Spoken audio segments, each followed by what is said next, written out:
ओम श्री गुरु सत्ताय नमः। आज का हमारा टॉपिक है महिलाओं को गायत्री मंत्र की साधना करना चाहिए या नहीं करना चाहिए।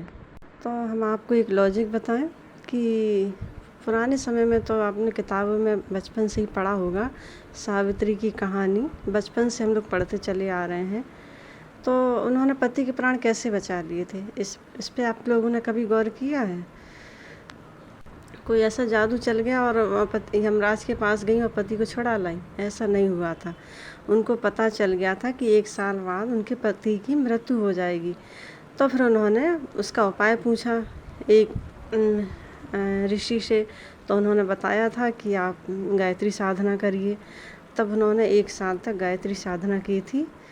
वो भी एक साधारण ही महिला थी। 1 साल उन्होंने गायत्री साधना, जिससे उनमें इतना तेज, इतना तप आ गया था 1 साल में ही, कि वो अपने उनके पति के जब प्राण यमराज लेने आए, तो पहले उन्हें सावित्री से आज्ञा लेनी पड़ी थी। तो वो जैसे उनके प्राण लेके जाने लगे थे, तो सावित्री उनके पीछे पीछे चल दी थी कि आप कैसे ले जा रहे हैं हमारे पति के प्राण। तो इस तरह उन्होंने अपने पति के प्राण यमराज से छिना लिए थे। तो ये कहानी तो हम लोग बचपन से पढ़ते चले आ रहे हैं। तो बाद में ऐसा क्या हो गया कि हम लोग गायत्री साधना को समझ ही नहीं पा रहे हैं कि करना चाहिए महिलाओं को, नहीं करना चाहिए। ऐसी क्या बात हो गई, मेरी समझ में नहीं आता है। और गांधारी को तो आप लोग जानते ही होंगे, जिन्होंने आंखों पर पट्टी बांध के 1 साल तक गायत्री साधना की थी कि उनमें इतना तेज आ गया था कि उन्होंने दुर्योधन को बुलाया था कि तुम इस हालत में आओ तो हम तुम्हें देखेंगे, तो हमारा आंखों का तेज उसके शरीर में जाएगा तो उसका शरीर वज्र जैसा हो जाएगा। तो ऐसा ही हुआ था। बाकी फिर भगवान कृष्ण को पता चला तो उन्होंने फिर वो लीला रची थी, जिससे कि दुर्योधन का उतना अंग कमज़ोर रह गया था, उसकी जांघ कमज़ोर रह गई थी। उसी पे भीम ने प्रहार किया था तो दुर्योधन मारा गया था। तो ये सब गायत्री साधना की वजह से ही हुआ था। कुंती को तो आप लोग जानते ही होंगे हैं।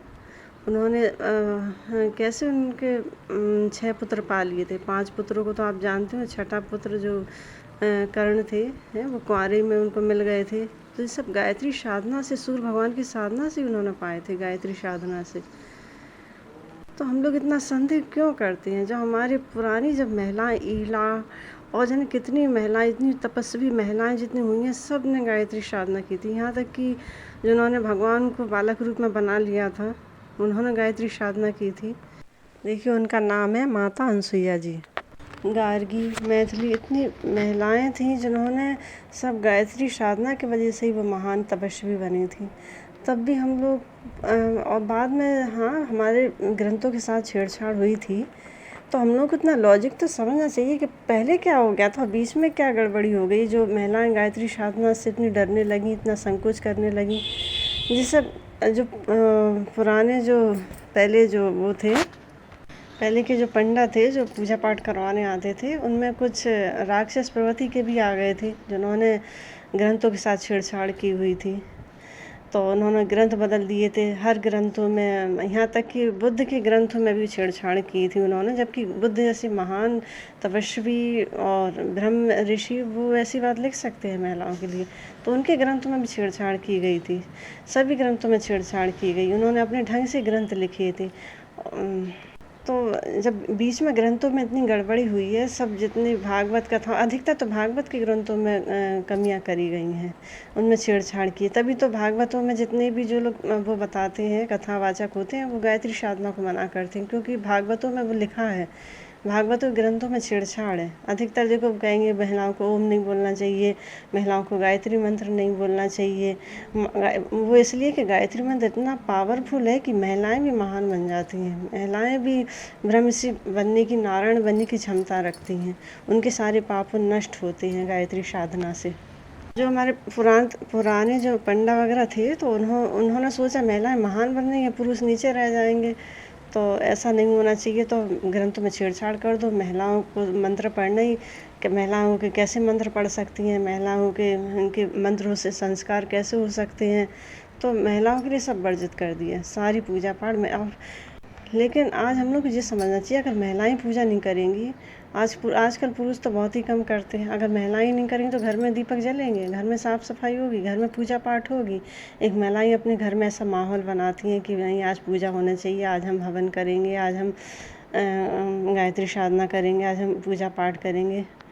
तो इस तरह घर में पूजा पाठ होती है। जब महिलाएं जब ओम नहीं बोलेंगी, ओम बोलने से बताते हैं कि उधर जो हो जाता है वो हो जाता है, पता नहीं कितने बकवास की बात है। इन लोगों को पहले ग्रंथ पढ़ना चाहिए। जो ऐसी बातें करते हैं पहले ग्रंथ पढ़ के आना चाहिए।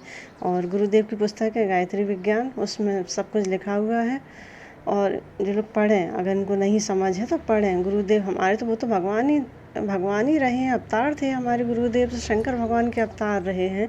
महाकाल स्वयं महाकाल है, जो जन्म लिया था धरती पे ये सब कुप्रथाओं को बंद करने के लिए। क्या इसीलिए गुरुदेव ने इतना सब लिखा है अपनी पुस्तकों में।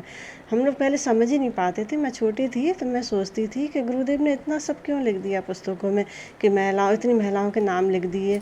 अब आज जाके जब इनके वीडियो देखते हैं, इन लोगों के जो लोग कथावाचक हैं कि महिलाओं को गायत्री साधना नहीं करना चाहिए, जब इनके वीडियो देखते हैं तब मेरी समझ में आ जाती है कि गुरुदेव ने इतना क्यों लिखा है महिलाओं के लिए।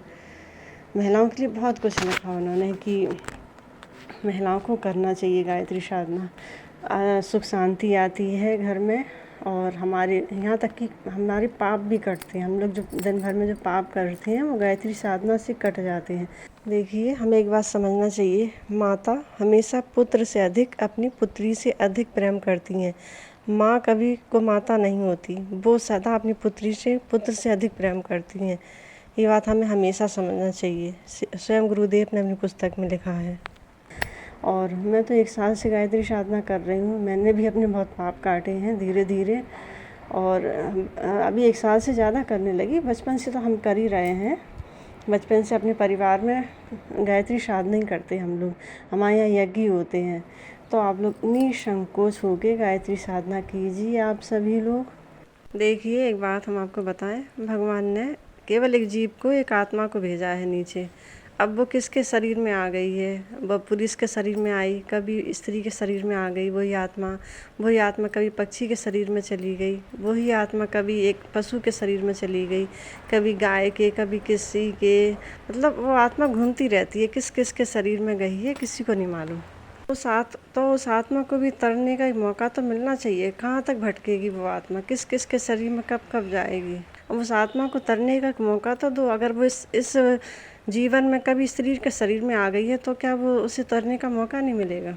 एक गायत्री साधना ऐसी है जो उस जीव को तरने का मौका देती है। अपने परम धाम ईश्वर के पास जाने का मौका मिलता है उसे।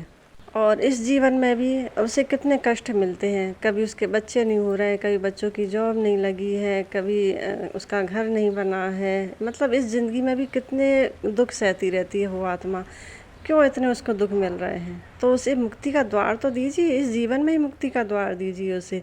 गायत्री साधना से ही उसके सारे कष्ट मिट जाते हैं। जितने भी जीवन में कष्ट आते हैं केवल गायत्री साधना से ही मिटते हैं।